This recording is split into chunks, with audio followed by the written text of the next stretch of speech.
বাংলাদেশের সংবিধানের 122-এর 1 অনুচ্ছেদ অনুযায়ী 18 বছর কিংবা তার বেশি বয়সের সব নাগরিকের ভোটার। বিশ্বের প্রায় 120টি দেশে থাকা প্রবাসীদের ভোট দেওয়ার দাবি জানিয়ে 8 প্রস্তাব দিয়েছে প্রবাসী অধিকার আন্দোলনের নেতারা বলছেন, প্রতিবেশী দেশ ভারত, মালদ্বীপ, ভুটান সহ এশিয়ার প্রায় 20টি দেশ তাদের প্রবাসী নাগরিকদের ভোটাধিকারের ব্যবস্থা করেছে। বাংলাদেশের প্রবাসীদের জন্য এই ব্যবস্থা করতে হবে। 7 সেপ্টেম্বর বিকেলে জাতীয় প্রেস ক্লাবের নসরুল হামিদ মিলনায়তনে এ সংবাদ সম্মেলন অনুষ্ঠিত হয়। সংবাদ সম্মেলনে বক্তারা বলেন, ছাত্র জনতার অভ্যুত্থানের মধ্য দিয়ে নতুন বাংলাদেশ গঠিত হয়েছে। এই আন্দোলন দেশের সীমানা ছাড়িয়ে বিদেশেও ব্যাপকভাবে ছড়িয়ে পড়ে। সংযুক্ত আরব আমিরাত, Qatar, Kuwait, Bahrain, Malaysia, Thailand, Singapore, যুক্তরাষ্ট্র, ইতালি সহ বিশ্বের বিভিন্ন দেশে প্রবাসীরা ফ্যাসিস্ট হাসিনা সরকারকে ক্ষমতা থেকে হঠাতে আন্দোলনে শরিক হন।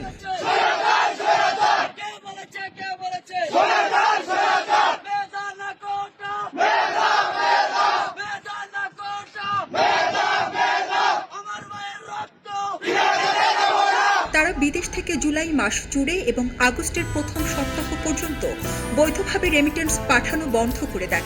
এতে বৈদেশিক মুদ্রার রিজার্ভ কমে যায়। বিশাল আর্থিক সংকটে পড়ে সরকার। স্বৈরাচার হাসিনা সরকারের পতনে প্রবাসীদেরও অনেক অবদান রয়েছে।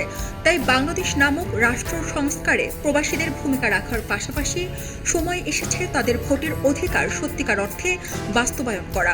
এছাড়াও সংবাদ সম্মেলনে প্রবাসী ভোটারদের অবস্থান সম্পর্কে জানানো হয়। প্রবাসীদের অনেক অবদান রয়েছে। তাই বাংলাদেশ নামক রাষ্ট্র সংস্কারে প্রবাসীদের ভূমিকা রাখার পাশাপাশি সময় এসেছে এদের ভোটার অধিকার সত্যিকার অর্থে বাস্তবায়ন করা। সকলের মুখে আমরা শুনি আমাদের বাংলাদেশের রেভিনিউ যোদ্ধা, রেভিনিউ সংগ্রহকারী প্রবাসীরা বাংলাদেশের অর্থনৈতিক উন্নয়নের অন্যতম চালিকা শক্তি।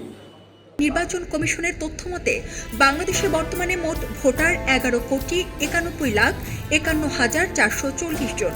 এর মধ্যে 6,04,45,724 জন পুরুষ আর 5,87,04,879 জন নারী ভোটার আর 837 জন হিজড়া ভোটার রয়েছে। এই 11,51,00,000 ভোটারদের মধ্যে প্রায় 1.5 কোটি প্রবাসী ভোটার কর্মসূত্রে বিদেশে অবস্থান করছেন, যা মোট ভোটারের শতকরা 13%।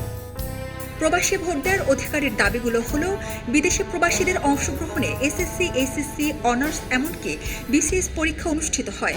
তাহলে জাতীয় নির্বাচনে কোনো প্রবাসীরা ভোট দিতে কেন পারবে না? বাংলাদেশের এম্বাসি অফিসে ভোট দেওয়ার ব্যবস্থা করতে হবে। দেশের অর্থনীতিতে যেহেতু প্রবাসীদের ব্যাপক ভূমিকা রয়েছে, সে কারণে দেশের নির্বাচন ব্যবস্থার মাধ্যমে কারা জনপ্রতিনিধি হিসেবে নির্বাচিত হবেন সে ব্যাপারে প্রবাসীদের মতামত নিতে হবে। আমেরিকা, ইউরোপ, কানাডা এবং অস্ট্রেলিয়াতে জাতীয় নির্বাচনের আগের দিন এবং যেসব দেশে বাংলাদেশের সাথে সময়ের পার্থক্য কম, সে সকল দেশে একই দিনে ভোটের ব্যবস্থা করতে হবে।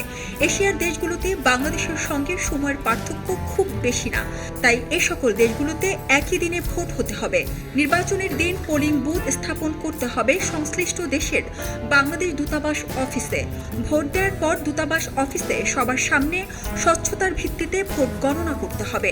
ভোটের সার্বিক দায়িত্ব পালন করবেন প্রিসাইডিং, পোলিং ও রিটার্নিং অফিসার।